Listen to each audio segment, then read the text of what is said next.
I've worked with him in wood shop since I was probably like 5. 4 or 5, he started downstairs. Absolutely. We love doing it together down there. So he's wanted to come for a while. So this is the first year. He's playing hooky from school yesterday. So no one's gonna see the video, right? Bring him to the shop and sharpen them. No, we're gonna sharpen. So Ron had actually sharpened one of these for Patrick Leach, and as a part of the class, returned it, and we bought the one that Ron sharpened, and the exact same saw unsharpened, and now we're gonna go home and try to sharpen it the same way. So that's our technique. So that's gonna be his job, is saw sharpening. You know, we haven't had a bad class yet. They've all been good. And really sort of come away feeling like now we can go try it for real. So that's kind of the takeaway. Oh, you know, I just came from Ron Herman's, and Ron, you know, it was a lot of fun because Ron obviously is a craftsman, but he's also entertaining. A lot of fun. Yes. After I get something to drink, I'm gonna go to his handsaw sharpening class. Well, I went to the event last night with Roy Underhill, which was a lot of fun.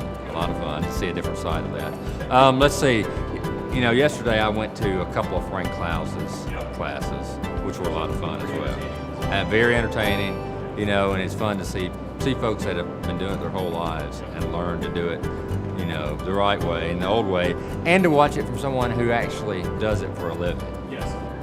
I just came from the draw knife class. It was just very educational to pick up on all the nuances that I was ignorant of. Did marquetry yesterday. That's an interesting. Fascinating. I had not looked at the stacking technique that he uses. I realized I could probably do it if I you know, had the right tools and the time. Yeah, I use both hand and power tools, so we just listen to him talk about mixing the two. The blending. The blending of the two, He's the woodworker. He drakes me these things. But he gets me building stuff, and he's showed me that a hand plane can actually do stuff. We were here yesterday, and Frank Klaus's dovetails. That was cool. He does dovetails. Yeah, I've only made one set of dovetails in my life. Now I want to make more. The 18th century tips and tricks. That was very cool.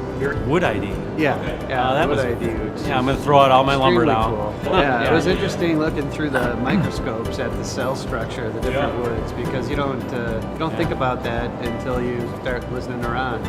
And you know, he talks about why a screw doesn't hold in pine, because there's really nothing And there. what happens when you're cutting it? And that was cool. So that was it was very interesting. And I'm gonna go watch Mary May do some carving, so that'll be fun. I started woodworking by carving, 20 years ago, and then got more interested in doing furniture. So I'd like to go back and see what she's doing with carving. So. And I've taken classes by guys who obviously don't do what they're teaching. So it's neat to see all these guys, and they're talking about how they got to where they got with a certain tool or technique, because they've eliminated other things that didn't work. So it's neat to see guys talking about what they do. It's obvious that they do this stuff all the time. The stock prep by hand, showing how to use hatchets and planes. Really? So is all sorts of that that I thought was really cool. That was great. I just got out of the Megan Fitzpatrick Workbench 101, got some of the history of the workbenches, and why mine are not historically accurate, but they still work for me, so if my wife agrees, I'll stay for tomorrow.